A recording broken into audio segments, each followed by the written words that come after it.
ಒಂದನೇ ವಾಕ್ಯ ಓದ್ಕೊಳ್ಳೋಣ. ಪ್ರಕಟಣೆ ಗ್ರಂಥ 3ನೇ ಅಧ್ಯಾಯ 1ನೇ ವಾಕ್ಯ. ಸಾರ್ದೀಸಿನಲ್ಲಿರುವ ಸಭೆಯ ದೂತನಿಗೆ ಬರೆ, ದೇವರ 7 ಆತ್ಮಗಳು 7 ನಕ್ಷತ್ರಗಳು ಉಳ್ಳಾತನು ಹೇಳುವುದೇನೆಂದರೆ, ನಿನ್ನ ಕೃತ್ಯಗಳನ್ನ ಬಲ್ಲೆನು, ಜೀವಿಸುವವನು ಎಂದು ಹೆಸರು ನಿನಗಿದ್ದರು ಸತ್ತವನಾಗಿದ್ದಿ ಎಂಬುದನ್ನು ಬಲ್ಲೆನು. ಪ್ರಕಟಣೆ ಗ್ರಂಥ 2 ಮತ್ತು 3ನೇ ಅಧ್ಯಾಯ ಗಮನವಿಟ್ಟು ಕೇಳಬೇಕು ನೀವು. ಪ್ರಕಟಣೆ ಗ್ರಂಥದಲ್ಲಿರುವ 2ನೇ ಮತ್ತು 3ನೇ ಅಧ್ಯಾಯ ಕಂಪ್ಲೀಟ್ ಆಗಿ ಯೇಸು ಸ್ವಾಮಿನೇ ಹೇಳಿರುವ ವಾಕ್ಯಗಳು. 2 ಮತ್ತು 3ನೇ ಅಧ್ಯಾಯ ಮಧ್ಯದಲ್ಲಿ ಯಾವುದೂ ಇಲ್ಲ.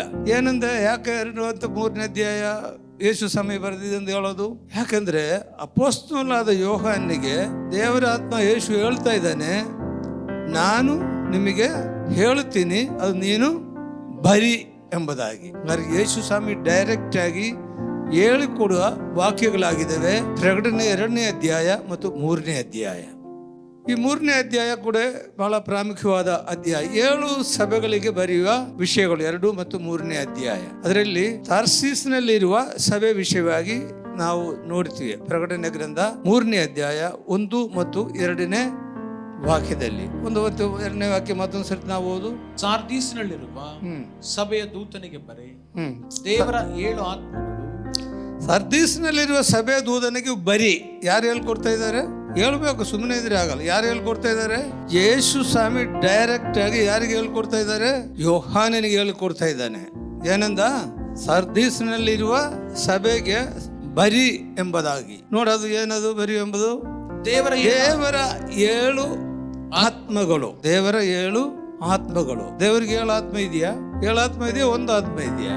ಇಲ್ಲಾಂದ್ರೆ 7 ಅಲ್ಲ ಅಲ್ಲಿ ಇಲ್ವಾ?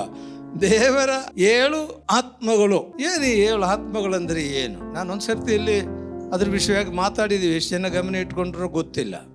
7 ಆತ್ಮಗಳು ಅಂದ್ರೆ ಏನು? ಅದನ್ನ ನಾವು ಯೆಶಾಯನ ಬರೆದ ಗ್ರಂಥ 11ನೇ ಅಧ್ಯಾಯ 2ನೇ ವಾಕ್ಯ ನೋಡು. ಯೆಶಾಯನ ಬರೆದ ಗ್ರಂಥ. ಅಂಕುರದ ಮೇಲೆ ಜ್ಞಾನ ವಿವೇಕದಾಯಕ ಆತ್ಮ, ಜ್ಞಾನ ವಿವೇಕದಾಯಕದ ಆತ್ಮ, ಆಲೋಚನಾ ಪರಾಕ್ರಮಗಳು ಹುಟ್ಟಿಸುವ ಆತ್ಮ, ತಿಳುವಳಿಕೆಯನ್ನು ಯೆಹೋವನ ಭಯವನ್ನು ಉಂಟು ಮಾಡುವ ಆತ್ಮ, ಯೆಹೋವನ ಭಯವನ್ನು ಉಂಟು ಮಾಡುವ ಆತ್ಮ. ಅಂತೂ ಯೆಹೋವನ ಆತ್ಮವೇ ನೆಲೆಗೊಂಡಿರುವುದು. ಯೆಹೋವನ ಆತ್ಮವೇ ನೆಲೆಗೊಂಡಿರುವುದು.